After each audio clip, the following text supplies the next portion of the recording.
Então, galera que está aí gravando, apostos.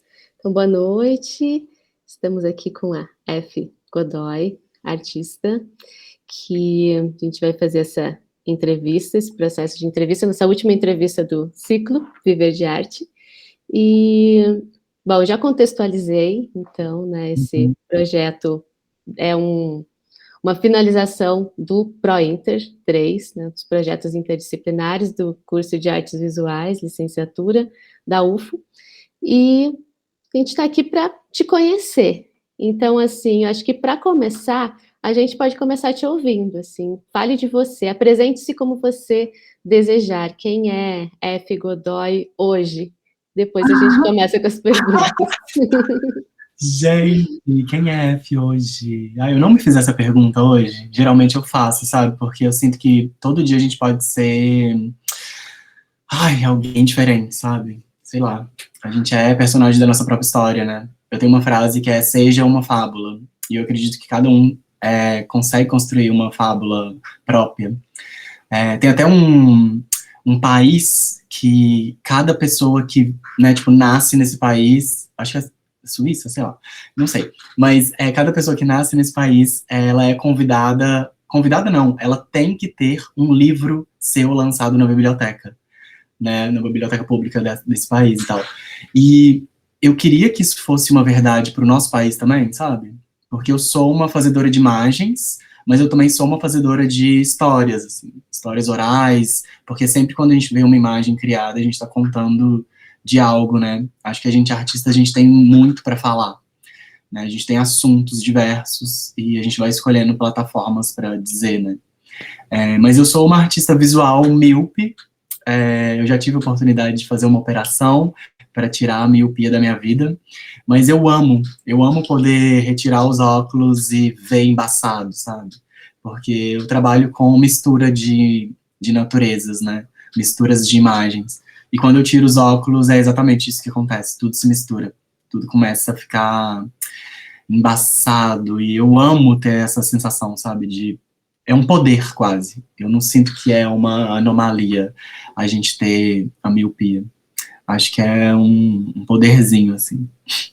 É isso, sou uma artista visual míope, resido em Belo Horizonte, e vim para Belo Horizonte há 10 anos atrás para estudar na Escola Guinhar, que é uma escola do estado, da UENG, e é uma escola que foi fundada por artistas amigos, uma associação de artistas. E eles desenhavam no parque, e aí, de repente, foi para se tornar universidade. A escola é linda, é um prédio lindo. Não sei se vocês já conhecem, ou se tiveram a oportunidade de conhecer, mas é um prédio todo em vidro, os ateliês são maravilhosos. A escola está um pouco sucateada, né, porque é do estado, isso acontece.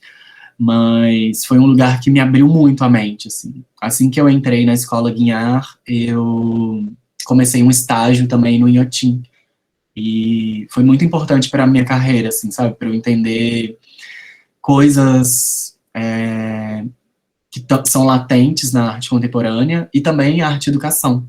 Porque eu comecei a trabalhar como arte educadora no Inhotim. Trabalhei por 2 anos lá.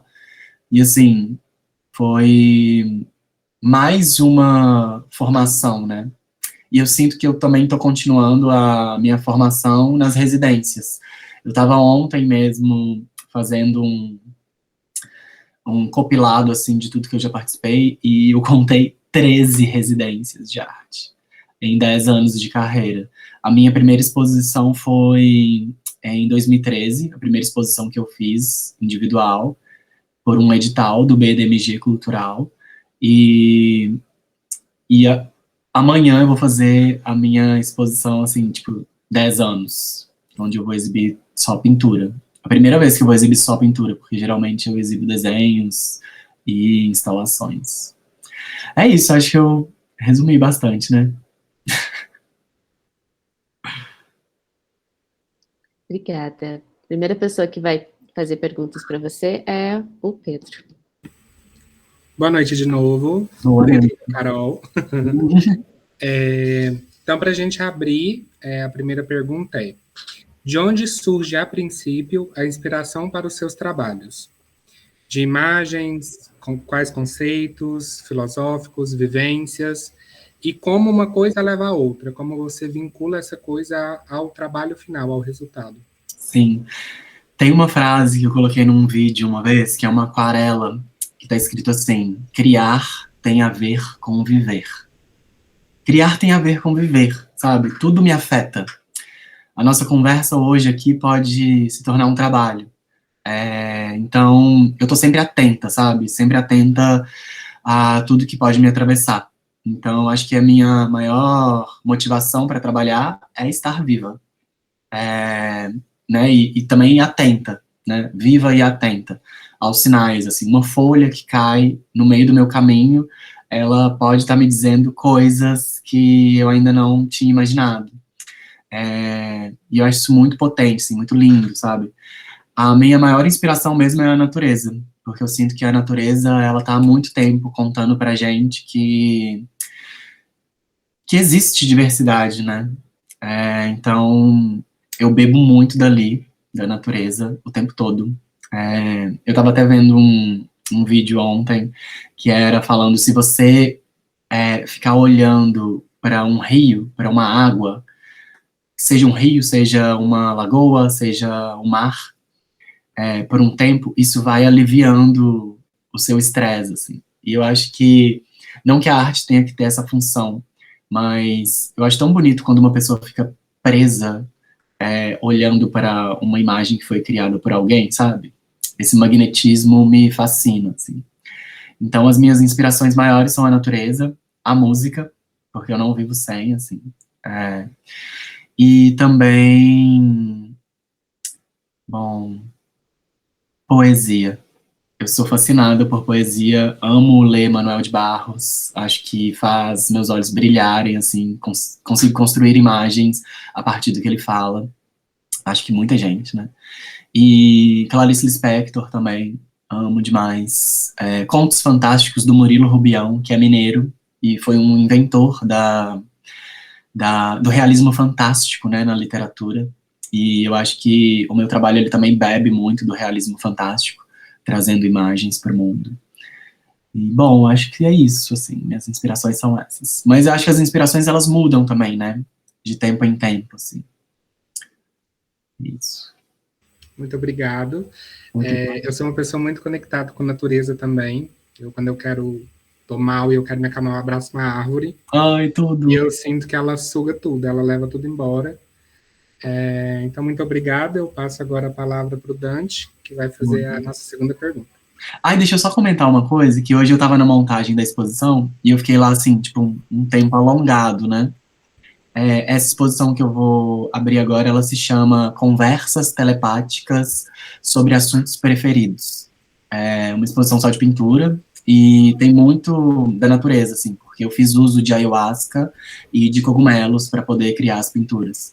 Então eu estava totalmente imersa numa força da natureza para criar. E aí eu tô bem segura, assim, porque vai ser a primeira vez que eu vou mostrar só pintura. As pessoas estão muito acostumadas a ver desenho, né? E aí eu pedi eu pedi um conselho, assim, desse espaço, dessa galeria. E aí eu achei uma esperança, um bichinho, a esperança. E aí ela tava ali, assim, do lado de uma tela que ia ser colocada. E é bonito quando isso acontece, né? Tipo, uma coisa que você não esperava e de repente você tem uma resposta da natureza. Tem acontecido muito assim comigo também, porque eu acho que a gente puxa também, né? Quando você quer que as coisas aconteçam, vai acontecer. Só isso. Incrível, maravilhosa. Pode seguir, Dante. Boa noite, F. Tá dando para me ouvir? Aham, te ouço. Durante suas obras, você menciona vários conceitos, né, da produção, assim, como o hibridismo, memória-afeto, miopia, corporalidade, fabulação, todas essas palavras, conceitos. Como que se dá essa relação entre o conceito e a obra? Ai, então, Dante, eu não penso muito sobre as coisas, elas vão acontecendo. eu não formulo muito conceito para as minhas criações. Eu sinto que algumas criações, elas precisam de um tempo, elas ficam ali decantando, e de repente eu vou racionalizando mais elas. Mas o meu processo, ele é muito intuitivo. Então, eu já tenho essas palavras-chave, né, como a memória afetiva, as memórias da infância, que eu acho que constroem bem as imagens que eu crio, e o hibridismo, ele tá latente mesmo. Eu me sinto uma pessoa híbrida também, sabe? Sendo uma pessoa trans. Inclusive, eu vou lançar um livro esse ano que se chama Ser Híbrida, Transparecer Híbrida. Que eu até entrevistei umas amigas minhas trans que são artistas também. Eu até perguntei para Renata Carvalho também. Você conhece a Renata Carvalho? Ela é atriz do Rio. Não, ela é de São Paulo. Uma atriz de São Paulo, tipo, já quarentona. E ela fez uma peça agora que se chama Manifesto Transpofágico. E ela se intitula Transpófaga. E aí eu perguntei para ela, assim, perguntei para várias meninas, na verdade, o que é ser híbrida para você? E aí eu entendi que ela poderia me responder algo que eu já queria ali, sabe, para pôr no livro. E aí ela respondeu assim: ai, eu não me sinto híbrida, não. Eu sou travesti e não tem nada a ver, eu não sou híbrida, eu acho que eu sou uma outra coisa. E aí eu falei assim, nossa, caralho, então, tipo, fudeu, né? Eu tô falando de hibridez, tentando puxar pra transição e tal, mas muitas pessoas não, né, se conectar com isso. Mas aí eu entendi que era uma coisa íntima minha, né? Então eu tô trazendo uma coisa que eu sinto e que não é uma verdade absoluta para ninguém, mas tá ali como poesia e como imagem. Eu me sinto uma pessoa híbrida, sabe? Pensando a não binariedade, pensando esse corpo que está em transformação também, o tempo todo. E isso tem sido muito forte, assim, no meu trabalho. Eu me sinto uma pesquisadora do híbrido, assim. Não só nas construções de imagem, mas também nas linguagens, né?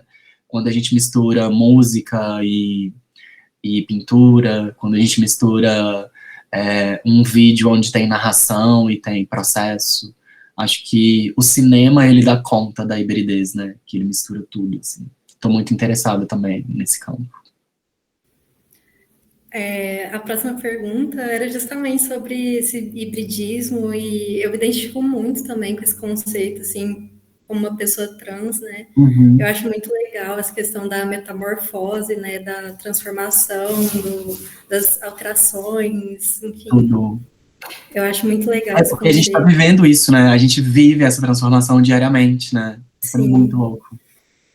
A gente revive, assim, um estado de renovação, assim, de uma puberdade 2, uma Total. transformação nova, assim, sei lá, constantes alterações, assim.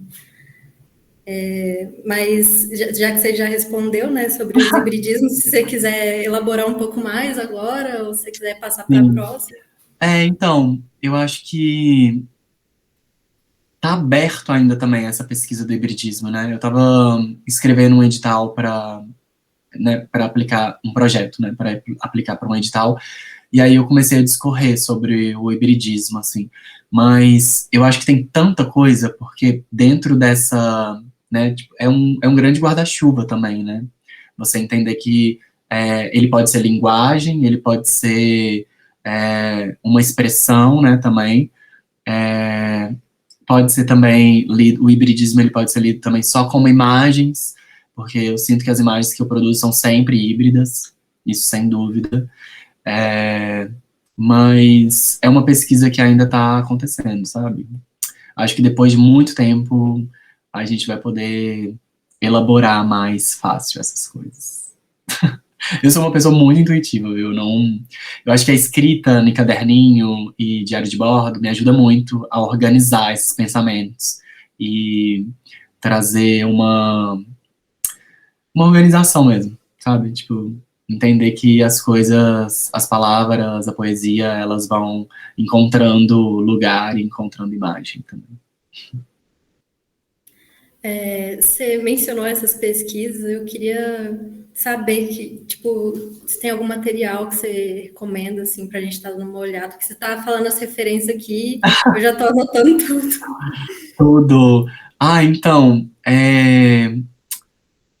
tem um livro que é muito incrível, que é o Codex Serafinianus. Você conhece? Ele é italiano. Eu vou escrever aqui no chat. Codex Serafinianus. Um PH. Serafinianus. Eu acho que é assim mesmo. Ele criou um livro onde, tipo, um brochurão, assim, onde ele conta um mundo novo, assim, onde máquinas se misturam com pessoas e com animais, e é bem incrível, porque ele cria também uma escrita nova, e essa escrita, ela não tem tradução, e aí você fica assim, nossa, então, tipo, eu tô vendo um livro de mágica. Sabe quando você é criança e você não sabe ler ainda, e você fica tentando entender o que tá escrito a partir das ilustrações, enfim, é uma loucura isso. Porque também te transporta para esse lugar, né, da inocência, de não saber o que tá ali. E assim, ele para mim tem sido uma grande ref, assim, na criação de outros seres. E eu acho que a gente faz isso, né? Nós, pessoas trans, a gente está fabulando uma nova história, né? A gente está criando imagem para esse mundo novo, né? A gente é a imagem desse mundo novo. E a gente está fornecendo, né, imagens de transformação também, né? Porque a gente está o tempo todo... É isso, né? A gente está fornecendo imagens de transformação. A minha última exposição chamou Para Sonhar Imagens de Transformação, que era essa ideia de que a gente cria o tempo todo imagens, e sonha também com imagens, né? Que estão se transformando o tempo todo. Eu também eu tenho uma pesquisa com sonhos também. E aí tem um cara que é o Siddhartha Ribeiro. Vocês conhecem? Que é um neurocientista brasileiro, e ele tem uma pesquisa com sonhos, e o último livro que ele lançou é o Sonho Manifesto, e fala também, são 10 mandamentos para a gente sonhar um mundo melhor. Eu acho que todo mundo tinha que ler esse livro, Sonho Manifesto. Por favor, gente, vou anotar aqui, ó. Sonho Manifesto. Olha eu já com uma missão, né, do Siddhartha Ribeiro. Muito obrigada pelas refs. Eu vou dar uma olhada em tudo depois. Eu acho muito legal também isso que você mencionou, assim, a gente, como pessoas trans, se identificar em elementos da natureza, né, assim, como corpos que estão ligados a esses elementos que sofrem constantes transformações e são seres também, assim, que não tem gênero, né, seres da natureza, assim, elementos, às vezes até, tipo, fábulas mesmo, conto de fadas, e tudo isso eu acho muito incrível esse universo. Eu amo também. Tem um trabalho que eu fiz também, que é o ginandromorfismo bilateral, que você sabe o que é isso, o ginandromorfismo? É quando o inseto, isso acontece muito nas mariposas e borboletas, quando ela nasce com uma asa diferente da outra. E aí eu fiz uma série desse acontecimento, onde eu misturo uma asa com outra. E isso acontece na natureza. Isso acontece com outros animais também, onde às vezes ele nasce metade de uma cor e metade de outra. E geralmente, né, os animais são identificados pela cor, pelo gênero, né? Tipo, o masculino é de tal cor, o mais colorido é o masculino, e aí a mais sem muita cor é o feminino. Então, isso é muito louco, porque na natureza já existe a fundição dos dois, assim. Quando nasce metade feminino e metade masculino. Eu tenho certeza, nós todos nascemos com metade. E aí a gente vai entendendo qual que é a nossa função no mundo, né? O que a gente é real. Isso vai se tornando realidade com a consciência, né? Porque a gente tem essa como que eu posso chamar isso, hein? esse poder, né? A gente tem esse poder de pensar e ficar fritando no que eu sou e acordar e dizer, olha, eu sou isso, isso, isso, e afirmar, né? Os animais, eles não, né? Os insetos, enfim, eles não têm esse desafio. E a gente nasce com esse desafio. Né? Sim, a gente tem esse poder de... É um poderzinho, né? É um poderzinho. Sim, tipo, de não aceitar aquilo que foi imposto pra gente, mas também é algo que já acontecia, assim, na natureza, assim, e, tipo, não é algo novo, assim, né, mas, então, aquele argumento que, tipo, isso não é uma coisa natural, tudo mais, é totalmente, tipo, invalidado, assim, quando você vê as próprias espécies, assim, de insetos, de fungos, cogumelos também, eles... E outro dia eu tava lendo também uma coisa que era sobre a gente ter começado a falar. Como surge a nossa fala, né? Como que a gente, seres humanos, começamos a falar. E aí tem um estudo que diz que é através do cogumelo. Estavam lá os homens da caverna, ingeriram um cogumelo e começaram... E de repente, sabe? Na fritação eles começaram a dialogar e criaram palavras e começaram a... Eu acho isso muito louco. Porque é, de novo, a natureza, né, interagindo com o corpo. A gente esquece também que a gente é natureza, né? A gente precisa se lembrar que a gente é parte, a gente é coexistente, né? A gente é a natureza. E eu acho que o meu trabalho tem essa missão também, sabe? De lembrete. Ei, você é a natureza também. Muito incrível, arrasou. Agora vou passar a palavra, porque senão eu vou ficar puxando vários ganchos. Agora o Luz vai fazer uma pergunta. Muito obrigada. Olá, boa noite. Olá, boa noite. Você tá me ouvindo, gente? Porque esse fone, às vezes, ele tem questões aí. Inclusive, vocês estavam falando, eu fiquei brisando muito nisso. Eu acho que talvez o que seja o artificial e o não natural são essas regras que a gente cria, né? Eu acho que, porque, tipo, até eu acho que o normal, eu acho que o natural pra gente é só não estar dentro disso, é estar pra além disso, sabe? Tipo, total. Ser maior. Inclusive, continuando no assunto de natureza, a gente percebe que a natureza está muito presente nos seus trabalhos, né? E a gente quer saber um pouco mais sobre como que começou essa sua intimidade com a natureza, com a biologia. Você já falou um pouco disso, né? Mas para você elaborar um pouco mais sobre como que surge essa intimidade mesmo. Tudo. Então, acho que as casas que eu morei, sabe? Minha família, meu pai e minha mãe, a gente nunca teve casa própria. Então, a gente já morou na casa da minha avó, a gente já morou nos fundos do canil, que o meu pai tem. No canil, ele cria cachorros. Enfim, a gente já morou em outros lugares também, outras casas alugadas. E sempre tinha um quintal, sabe? Um quintal onde reunia muitas plantas. E esse era o lugar de eu fingir que eu era uma cientista, sabe? Antes de pensar em ser artista, eu pensava que eu ia ser inventora. Assim, criança, né? Uma fritação de criança, assim. E nessa de ser inventora, eu ficava brincando muito com as plantas. Eu já criei tatu-bolinha dentro de caixa de fósforo. Então, eu acho que a estrutura quintal era para mim um lugar mágico onde eu podia criar histórias e poder ali fabular imagens também, né? Criar. E o quintal da minha avó era muito grande, assim, tipo, tinha árvore de... Ai, como chama? Goiabeira. E aí eu subia na goiabeira, eu ficava lá. E aí minha mãe me contou na infância também que ela tinha enterrado meu umbigo dentro de uma caixinha de fósforo e ela enterrou nesse quintal da minha avó. Então eu ficava ali assim, nossa, então eu fiz isso aqui crescer então também, né? Porque eu adubei isso com um pedaço de mim. E isso é muito mágico, né, para a cabeça de uma criança. E de novo, um poder, né? Natureza ali, a gente tá dentro, e essa coisa de estar dentro da terra, né? Então, esse lugar quintal, ele foi para mim, para mim muito caro, sabe?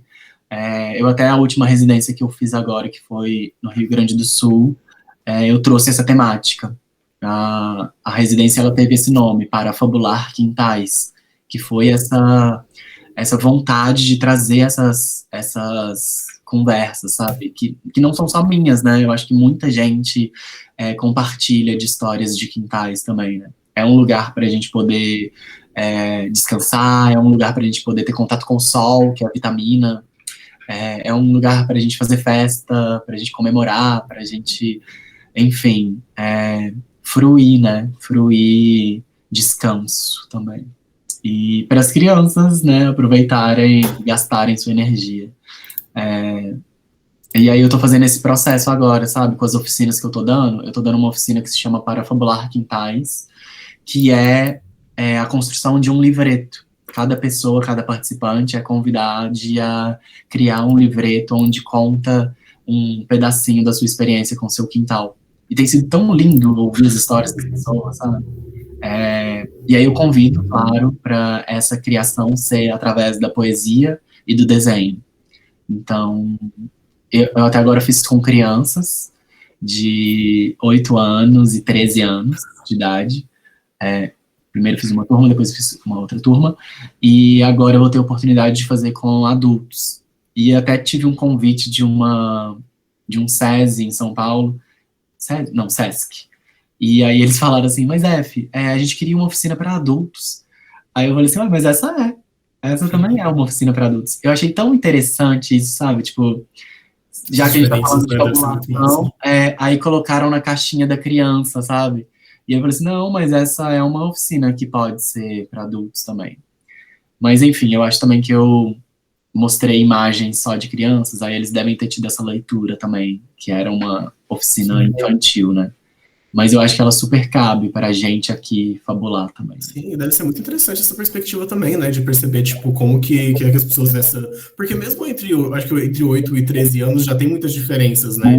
Da maneira como eles estão percebendo isso com adultos, então... Sim. Muito rico, assim. E eu acho que, assim, com essa experiência, eu achei muito mais forte com as crianças de 8 anos do que com as de 13, viu? E eu fiquei com medo, assim, falei assim, será que elas vão pegar, né? Será que elas vão entender e tal? E, tipo, foi muito mágico. Foi muito mais livre, sabe? Porque as crianças de 13 anos, elas já começaram a pensar assim, ai, não, querer formatar demais, sabe? O desenho, ai, meu desenho ficou ruim. As crianças de 8 anos, elas já estavam assim, olha isso que eu fiz, olha, sabe? Querendo declamar o que escreveu. As de 13 já ficaram, assim, sabe? Meio... intimidados. Se caminhando para ser adultinhos, assim, né? Já tá mais... Sim. Mas rolou, sabe? Rolou muita coisa bonita ali. É isso. Eu respondi? Legal. Respondeu. Muito obrigado, ótima resposta. Eu vou passar a palavra para a Anne agora. Boa noite de novo, F. Então, nas suas obras, dá para observar vários simbolismos, tanto na materialidade, como os rasgos, buracos, as rupturas que você faz na sua obra, e cores, e também na expografia, que na hora que você apresenta, né, as suas obras, que é mais fora do convencional, vamos dizer assim. E aí, queria saber, com essa utilização desses simbolismos, você busca uma ponte com sua filosofia de vida? Bom, pelas respostas aqui, tipo, dá pra ver que sim. Aí eu queria saber também o que esses elementos dizem sobre você, assim, porque, né, são suas obras, saem de você. Uhum. Então, eu sempre tento, quando eu vou montar uma exposição, montar ela de forma orgânica, sabe? Levar as coisas. Eu sou um zero esquerda para montar a expografia. Porque sabe aquela coisa que você tem que já colocar tudo, né? Tipo, especificar onde vai ficar as coisas. Eu sempre, quando eu monto um projeto, eu falo assim, ó, eu vou fazer uma visita quando eu passar nesse edital, e aí a gente vai entender o que cada parede chama, sabe? Porque às vezes você tá ali numa montagem e né, você programou disso ficar em tal parede. Mas não é a mesma coisa, né? Quando você chega com tudo assim e vai vendo. Então, eu sempre monto organicamente. E sempre penso também numa visão de criança também, sabe? Porque eu acho que as imagens que eu crio são imagens fantásticas, né? São imagens do mundo da fantasia também. E isso dialoga muito com a infância, né? Eu sinto até que eu bebo muito ali desse lugar para poder criar também. E aí não faz sentido eu colocar uma coisa ali, tipo, sabe, a 1,5 m de altura. Eu sempre tento colocar também as imagens um pouco mais baixas para ter essa leitura. E outro dia, quando eu estava fazendo essa montagem, uma pessoa do educativo falou assim comigo: nossa, F, muito legal esse tipo de montagem, porque é acessível também, né? Um cadeirante que chega na exposição, ele não vai ter, né? Ele vai ficar olhando ali para cima, ali, para ver. Se tiver já nesse campo, que já é um pouco, né, tipo, de tamanho de criança, também é um campo de visão também de um cadeirante, né? Então eu tô ficando mais atenta a essas coisas também, assim. Porque é uma exposição, né? Você tá expondo você. Então é um pedaço da gente também que tá ali, né? Essa palavra exposição também é bem chocante, né? Eu fico pensando nisso também, assim. Exposição, vou expor. O que eu vou expor? Sabe, qual parte de mim eu tô expondo também? E eu sinto que as criações, elas são partes da gente, né? Tipo, da gente artista. Eu me apaixono muito por artistas que são a sua própria obra. Eu amo quando chega uma pessoa e fala assim: F, você é o seu trabalho, você usa as cores do seu trabalho. Claro, porque é natural, sabe? Eu não forço a barra para essas coisas acontecerem. Elas vão acontecendo e agora eu racionalizo mais, assim, que, tipo, tá acontecendo e tal, e aí eu vou também buscando para que isso, né, siga um fio, assim. Mas é uma coisa que eu não programei. E que bom também, sabe? É orgânico. Então, eu prezo pela organicidade dos eventos. Eu achei mágico, assim, quando eu conheci essa obra, assim, foi no MARP de Ribeirão, né, o museu lá de Ribeirão. E aí eu achei mágico que tinha uma obra sua que ela saía, ela estava grudada uma parte na parede e uma parte não, assim, era um papel, assim, e tinha umas cores... Né? Isso! Tinha umas cores verde fluorescente, rosa, e eu achei lindo, assim. Aí eu fui pesquisar mais sobre você, foi onde eu te conheci, assim. Legal. Te conheci, assim. Nossa, o MARP é um edital muito bacana, viu? Que inclusive eu acho que está aberto o edital de ocupação lá. Eles têm um salão, né, de arte, e esse salão, ele tem um prêmio. E o prêmio desse salão é fazer uma exposição individual, que eu acho incrível, assim. Não existe melhor prêmio, né, do que você poder ter a oportunidade de, né, ter uma sala só sua. E foi muito legal trabalhar ali, viu? Foi muito livre, assim. Eu levei um monte de coisa, um monte de desenho rasgado, um monte de papel, um rolo de desenho. E aí alguns eu fui rasgando ali mesmo, sabe? Tipo, às vezes eles estavam juntos e aí eu rasguei e já fui entendendo que, tipo, tinha que ficar... A arquitetura lá também, né, é um casarão, né? Então eu acho que conversou muito, assim, também. Eu pus uns meio que saindo da porta também. Foi muito legal montar ali. Sim, foi ótimo. Eu vou passar a palavra para a próxima pessoa, não sei quem é, mas obrigada. Eu que agradeço. Sou eu, again. F, você citou tanto na parte dos quintais, a sua infância, né, e o quanto isso te impactou enquanto artista também. E você citou agora também que você pense na leitura, na sua produção. Então, a próxima pergunta é sobre essa temática. Então, através das suas vivências mais atuais, dentro do que você vivencia hoje, como que seu processo artístico conversa com o seu eu da infância? Como que você consegue fazer essa relação num processo de transformação, que você citou bastante, tanto entre a obra quanto sobre o corpo? Eu acho que isso acontece o tempo todo, né? Tipo, não tem como desassociar, assim, mais. A minha criação, ela tá muito ligada a quem eu sou e a quem eu era também, né? Né, a construção da gente, assim, eu gosto muito de ver as pessoas e tentar imaginar como elas eram crianças, sabe? Eu fico aqui vendo o rosto de vocês e fico tentando imaginar como vocês seriam, como vocês foram, né, crianças, porque eu gosto de tentar entender a inocência, sabe? Mas a inocência, ela tem também um lado perverso, né? Porque a partir do momento que você entende que você é inocente, você já não é mais, né? E essa consciência que a gente tem agora, sabe, do que a gente foi, me interessa muito. Por isso que eu sou muito apaixonado também por Clarice Lispector, porque ela bebe muito da infância para construir os contos dela. Tem um conto dela que eu sempre falo quando eu vou falar com muita gente, que é um conto que se chama Medo da Eternidade. E ela fala da primeira vez que ela mascou um chiclete, porque era uma novidade em Recife. E a irmã dela chegou pra ela e falou assim: olha, irmã, eu tenho uma bala infinita. E aí ela vai e fala assim: nossa, uma bala infinita? Então é uma bala eterna. E aí ela começa a brincar com a eternidade, né? Ela é uma criança, ela começa a entender que, tipo, mascar aquela bala, né, vai perdendo o gosto. Então, tipo, será que a eternidade é tão boa, assim, né? Será que, né, ficar com uma coisa para sempre é legal? E aí ela começa a entrar num parafuso, assim, tipo, porque o chiclete começa a perder o gosto, e ela fala assim: nossa, então a bala infinita é é horrível, tá grudento, eu tô mascando um negócio que já não tem mais gosto. E aí ela cospe a eternidade. E isso me fascinou muito, assim, porque eu fico tentando agora, sempre quando eu vou criar uma exposição nova, me conectar com a criança que eu fui e trazer essas memórias afetivas e de descoberta também, né? Porque eu acho que a experiência estética, né, dentro da arte, ela tem a ver com descoberta também, né? Ela tem esse negócio de pum, e aí você descobre uma coisa que mudou sua vida, sabe? E isso também tem sido uma pesquisa. Eu estava lendo, o último livro que eu tô lendo agora é o Tudo sobre o Amor, da Bell Hooks. Vocês conhecem? E, nossa, tá chocante, assim. Tipo, a minha nova exposição, ela fala muito disso também, desse sentimento, sabe?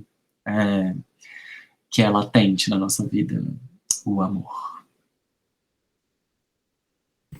E ele é bem presente, né, em tudo. Quando você fala sobre essa parte da infância, de descoberta e de descobrir coisas novas também, eu fiquei um pouquinho curioso quanto ao que você citou agora há pouco da exposição, que você falou que ela funciona de forma orgânica, e você tem um caderninho que você normalmente anota as ideias, né, da produção e tudo mais. Você também cria de forma orgânica ou já na criação você é mais metódica e busca usar uma linha mais fixa, assim? Ou não, é também organicamente então, não tem muito um segmento, assim, que eu faço. Mas eu sempre tento criar muito livremente e construir famílias. Aí, pra, né, tipo, trazer essas famílias, eu sou mais metódica. Porque aí, tipo, teve o ginandromorfismo bilateral, que eram as borboletas. Então, eu criei uma muito livremente, e aí eu tive que criar umas irmãs para ela, sabe? Tipo, uma família para ela ter força, assim. É claro que uma imagem só eu acho que já tinha força, mas eu sempre tento criar uma série, sabe? Para que a coisa seja quase real, assim. É quase um ritual de fazer com que a coisa exista mesmo no mundo. Criar várias, assim. E eu sou uma pessoa que desenha toda hora, assim. Todo dia eu desenho, então é muito fácil isso acontecer. Um trabalho virar uma série, sabe? E eu acho que isso acontece de forma orgânica, porém, ali na hora que eu vou criar as outras irmãs, aí eu já tô sentadinha, já tô olhando para uma e outra e sabendo que eu tenho que ali, né, tipo, deixar essas coisas acontecerem mais metodicamente mesmo, né? Muito obrigado pela resposta das perguntas. Eu vou passar agora para o João Lucas Luz, para o Luz, novamente. Chique. Olá, boa noite. Olá de novo. Eu queria saber como é que, principalmente nesses últimos anos, né, com esses movimentos de extrema-direita cada vez mais presentes e mais latentes, assim, no Brasil, a gente tendo que lidar com isso cada vez mais, principalmente com as implicações que isso tem na vida da gente que é LGBT, né? E eu queria saber como é que você se vê dentro disso, e principalmente como que você vê a questão de abordar essas questões com crianças, assim, tipo, qual que eu sei, enquanto educadora, né? Então, não só como artista, assim, como é que você enxerga essas questões? Muito legal você trazer isso como pergunta. porque eu sempre fico um pouco insegura, assim, né? Tipo, quando eu vou ter um grupo escolar que é criança. Porque eu não sei como que elas vão reagir à minha imagem mesmo, né? E as últimas duas oficinas que eu dei, eu não tive problema nenhum. Eu não precisei me apresentar como uma mulher trans, e eu amo isso, porque eu acho que não era o assunto da oficina, então, para que ficar discorrendo sobre isso, né? E aí, às vezes, tem, assim, uma criança ou outra que troca o pronome, né? E aí, isso aconteceu numa das oficinas, e um menininho, ele cutucou o outro e falou assim, é ela! Então, eu acho que, assim, eu deixo acontecer ali, entre eles, sabe? Isso não é uma função minha, dizer, afirmar, né, que eu sou uma mulher trans. Eu acho que é tão bonito você ver as coisas acontecendo sem você ter que intervir, sabe? Mas já teve uma oficina que eu dei para crianças menores, de 5 anos, que eu comecei a falar, e aí as crianças já falaram assim, ah, mas você não é uma menina, mas sua voz é de menino. E aí eu fui e falei assim, então, gente, aí tinham duas professoras. Aí eu falei assim, então, é porque eu sou uma travesti. E aí as professoras já se olharam assim, ah, ai meu Deus, ela falou. E aí eu falei assim, depois as professoras de vocês, ou em casa, vocês perguntam para os pais de vocês o que é uma travesti e vocês vão ter essa resposta. Mas vamos continuar aqui agora? E aí eu trouxe para esse campo de, sabe, eu deixei uma semente ali para depois eles, né, fritarem nisso, porque não era a minha função, sabe? Eu tava ali para dar uma oficina. Mas é uma coisa que atravessa sempre, né? Porque, Eu claro, acho interessante. é uma imagem, né, que tá ali, enfim. Mas eu nunca tive problema, sabe? Tipo, eu sinto que talvez eu tenho uma galeria que me representa, né? A Selma Albuquerque, aqui em Belo Horizonte. E eu comecei a transição depois de já ser uma artista representada. E aí eu fico na dúvida, assim, se eles comprariam a ideia de uma mulher trans artista, ou se não, sabe? Se eles me teriam no time deles se eu já fosse uma mulher trans. A transição começou depois de eu já estar na galeria. E hoje eu sou a única mulher trans da galeria. Mas eu não vejo isso como um grande assunto, sabe? Eu amo que o trabalho ele tá em primeiro plano, em vez de ser o contrário, né? Tipo, uma artista trans falando sobre isso, isso, isso. Não. Né? Uma artista que tem esse trabalho e às vezes ela cita ser trans em algum outro trabalho. Que eu acho que não é o grande cerne, assim, o grande assunto, sabe? Sim. Respondi? Sim, muito bem, inclusive. É sempre uma questão, né? Eu acho que cai muito nesse lugar de que existe muito esse discurso conservador de que isso não é para criança, esse assunto não é para criança, essa ideia não é para criança, a criança não tem que ter contato com isso. E eu acho que como LGBT também, eu acho que eu tenho uma dificuldade também de, quando eu tô interagindo com crianças, de achei ótima a coisa de jogar pros pais. Fala assim, pergunta pro seu pai, vai te explicar. Porque realmente não é nosso trabalho também, né? Tipo, exato. Não é nosso papel ficar, tipo, educando todo mundo, o mundo sobre nossa existência. Tipo, gata, vai. Sim, exatamente. E eu acho que, assim, só das crianças estarem convivendo, né, com uma pessoa trans ali, já é transformador, né? Já é uma coisa que vai ter uma leitura e outra. Mas, assim, não é nossa função ficar explicando a nossa existência, né? Eu acho que a nossa função é existir mesmo. Exato. E eu tenho a impressão de que crianças, principalmente crianças menores, assim, elas só meio que não se Aceitam importam muito muito bem. com essas coisas, elas não estão nem aí. É tipo, Nem aí. tá, ok. Tipo, não é. Eu acho que eu sinto que elas ainda não internalizaram tanto as questões, né? É o que a gente tá falando da liberdade, né? Sim, Acho que total. elas são mais livres com elas e elas também são mais livres nessa recepção dos. Total, elas não estão interessadas em fora. classificar, sabe? Em classificar você é isso, você é aquilo. Elas estão interessadas em brincar e, sabe, gastar o tempo delas com algo que vai nutrir elas, né? Então, não tem sido um problema. Mas eu sempre fico assim, meio, o que será que vai surgir hoje? Sim. Vou passar a palavra para a Anne, de novo agora. Ok. Essa seria a última pergunta, infelizmente, porque tá ótimo, assim, eu te ouvir falar, tô sentindo muitos conhecimentos sendo passados, assim. E essa última pergunta seria sobre como você lida com a oficina, com as crianças, e como que é esse lance, se já existiu algum... É a mesma coisa que o Luz falou, sobre preconceito, etc. Mas acho que você já meio que respondeu, assim, né? Como que é esse processo para você. Mas se você quiser falar mais alguma coisa sobre isso... Porque esse processo também de arte e educação é algo que me inspira muito, sabe? É muito lindo você ver um ateliê cheio de crianças, onde elas estão inventando história, elas estão desenhando. Eu amo, amo, amo, piro ver desenho de criança, porque é muito livre, é muito inspirador.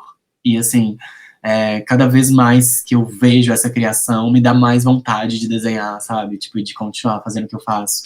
Porque conecta mesmo com uma energia que a gente já teve, né? Eu dou aula de desenho também na universidade, lá na UENG, no curso de extensão, aula de introdução a desenho e de introdução à aquarela. E aí chegam umas pessoas que falam assim, nossa, mas eu não sei desenhar, olha como é meu desenho, parece que eu sou uma criança. E aí eu falo assim, não, então guarda isso. Você desenha como uma criança. Isso é lindo.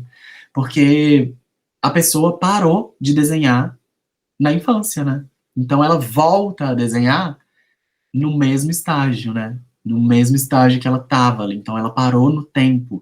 Isso é muito lindo porque ela começa a se reconectar com essa infância, né? E sempre a primeira aula de desenho que eu dou é você tentar desenhar um desenho que você desenhava na sua infância. E é mágico porque muitas pessoas ainda desenham como desenhavam na infância. E aí a gente vai criando essas conexões, né? De entender que o desenho, ele é uma prática, né? Ele não é um dom, não é algo divino que desce e faz você desenhar, você ser a artista. É uma prática. E isso é muito comum nas oficinas, né? Porque a oficina também é uma prática, é um espaço de tempo alongado onde você vai poder ter tempo de praticar, né? E ali com materiais, com ferramentas, né? Que são lápis, canetinhas, enfim, tinta. E eu sempre bato nessa tecla, sabe? Tipo, para mim não existe dom, assim, existe prática.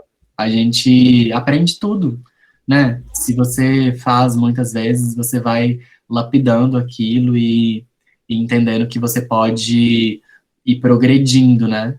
E aí começar a gostar do seu desenho.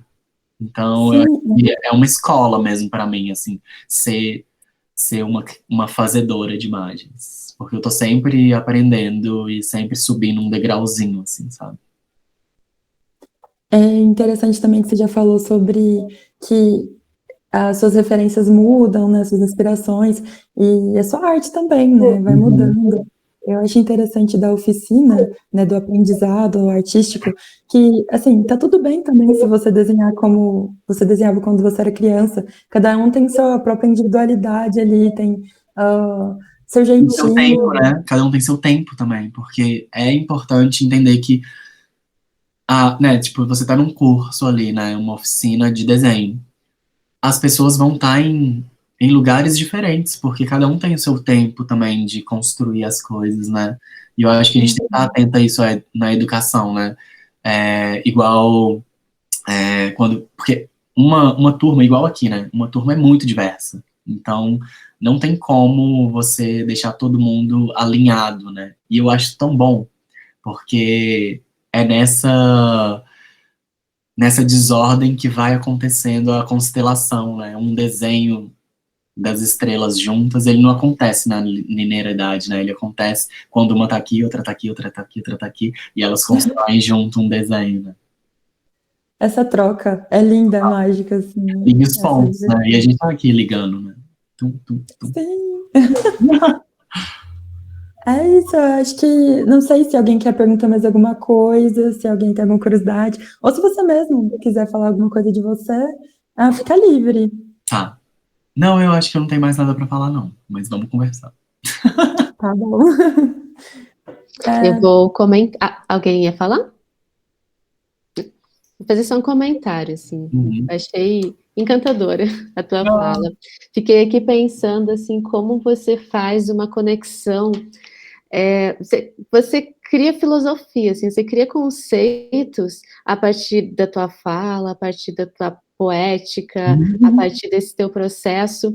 E aí você não nos traz nenhuma referência filosófica, você nos traz referências artísticas, você nos traz referências de vida, de quintais, de poesias, né? Manuel de Barros, Clarice Lispector. E eu acho muito bacana como você vai combinando tudo isso.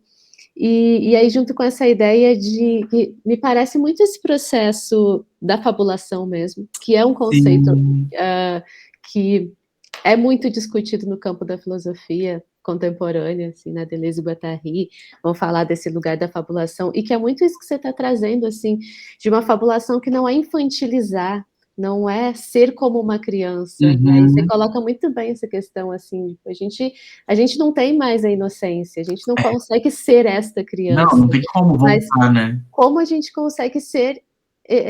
se apropriar desses elementos de infância que nos permitem algumas coisas que você falou e que, junto com o Luz, né, a liberdade da infância, o não classificar, o gastar o tempo, achei lindo isso, gastar o tempo com o que vai nutrir, né? A criança não está preocupada com classificações, ela está preocupada em gastar o seu tempo com o que vai nutrir seu corpo, o seu agora, né? Então, eu acho que são essas coisas que a gente pode aprender da infância para sermos adultos fabuladores, né? Então, não, essas vivências todas são vitamina, né? Tipo, assim como a mágica do sol, né? Que traz pra gente essa... Ai, adorei você amarrar tudo isso nesse comentário. E aí tem uma pergunta, nasceu agora a pergunta, sobre o teu processo de escrita. Assim, eu vi que você escreve, você tem um livro que é assim, uma escrita toda poética, né, nessa relação com imagens. Então, eu queria ouvir sobre esse teu processo de escrever, como que você vivencia isso? Você vivenciou isso na academia? Esse tipo de escrita nasceu na academia ou nasceu fora dela mesmo? Tipo, você conseguiu espaço na academia para essa criação? Eu acho que a escrita, ela vem muito de um lugar de composição também, sabe? Eu sinto que os trabalhos que eu faço, eles precisam sempre de um nome, mas eles não precisam estar nomeados, é parte do trabalho, sabe? Ter um título. E acho que acontece fora da academia. Eu já tive uma banda, chamava Me Sinto Muito. E aí essa banda foi, assim, um start para eu poder compor. Então, eu escrevia muito, muito, muito para criar música. Então, toda hora eu tava anotando uma coisa. Tipo, a gente tá tendo uma conversa, e eu falo assim, nossa, essa frase é genial. Aí anoto. E aí depois a gente vai lapidando, né? Eu adoro a rasura também. Eu acho que a minha mãe, ela é professora aposentada. E ela era professora alfabetizadora. E essa história é muito linda, porque eu via ela fazendo mimeógrafo, né? Tipo, ali no stencil, para poder rodar e fazer muitas cópias para entregar para os alunos. E ela, como professora alfabetizadora, ela fazia, tipo, uma linha pontilhada das letras para a criança entender, né, o formato de cada letra e passar por cima mesmo, como um desenho. E aí eu cheguei numa conclusão, assim, falei assim, gente, então, isso criança, assim, eu tive essa formulação. Então, as letras são desenhos. E aí isso já ficou incrustado, assim, sabe? De que a escrita é um desenho também. Então, acho que uma coisa liga a outra, sabe? E a palavra, ela tá muito presente, assim, em tudo que eu faço. Tudo mesmo, assim. Até pensar no meu nome social foi uma escolha de pensar numa palavra que poderia ser lida de trás para frente, sabe? Onde você tem a palavra F, né? Eu sou apaixonada pelo nome Ana, porque também dá para ler de trás para frente, né? Ana. E ovo. Eu amo a palavra ovo, porque ela tá repleta de novidade, né? Fala do novo, o que vai sair dali de dentro. E ela também é uma palavra que você lê de trás para frente. Mas a escrita, ela surge numa necessidade de que às vezes a imagem não dá conta, sabe? Que às vezes a escrita, ela vai além, né? Manuel de Barros tem muito isso, né? Ele vai criando imagem pra gente com o que ele escreve. E acho isso muito, muito, muito potente. E cada vez mais eu tô tentando entrar nesse universo também da escrita, sabe? Tipo, vai ser muito importante pra mim esse ano lançar esse livro, porque é um livro que eu tô escrevendo desde 2015, com anotações. Eu tava fazendo a revisão com uma amiga, e aí ela falou assim, são anotações, né? Eu falei assim, são. Mas eu tô chamando de poesia, mas são anotações, assim, diárias. São coisas que foram acontecendo, que eu ia anotando uma frasezinha, e aí eu sentia que aquilo tinha potência como poesia, sabe? É isso. Bacana. Alguém mais quer fazer algum comentário? Alguma curiosidade ainda?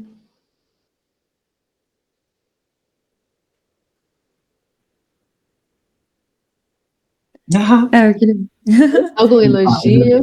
Simplesmente perfeita. Adoro, gente. Meu ascendente é em Leão, então vocês estão nutrindo aqui uma leonina. Eu queria dizer que a Tia é uma artista incrível e que ter esse processo na faculdade de poder conhecer mais você, ter essa oportunidade de ter entrevista, assim, me deixou super realizada, assim, e inspirada. Ai, que chique. Vocês têm que vir aqui para BH, uai, né? Fazer uma visitinha.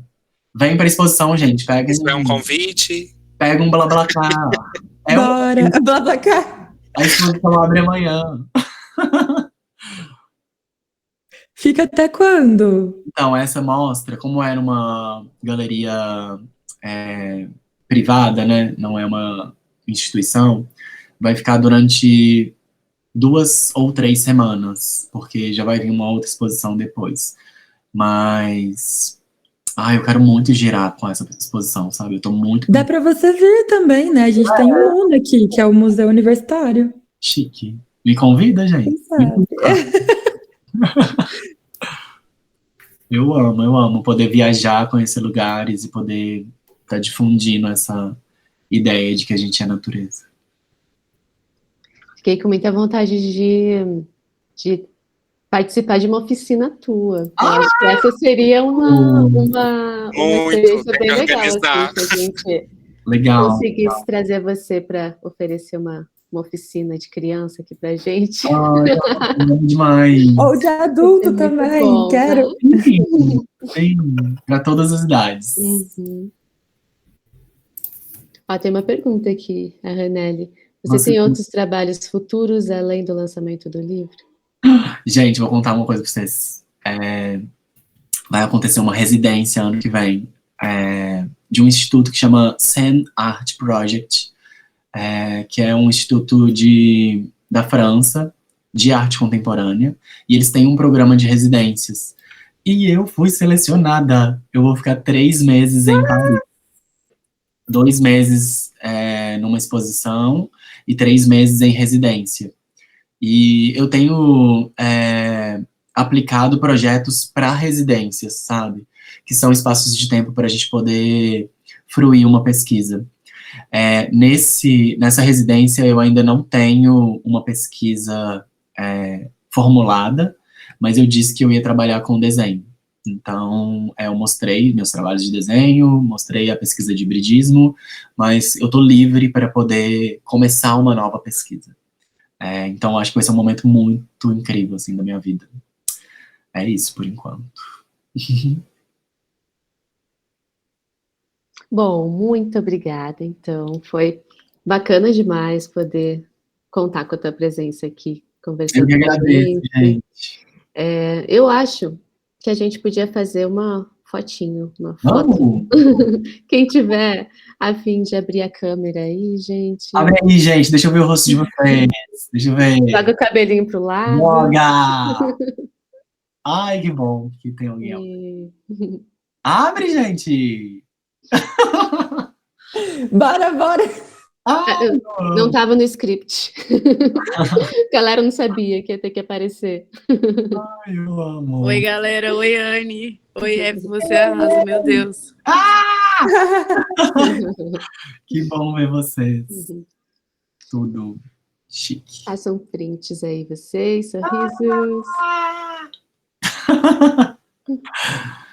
Ai, Obrigada. Aqui. Eu que Ali, ó, agradeço. abri mais uma. ai, que delícia ver vocês.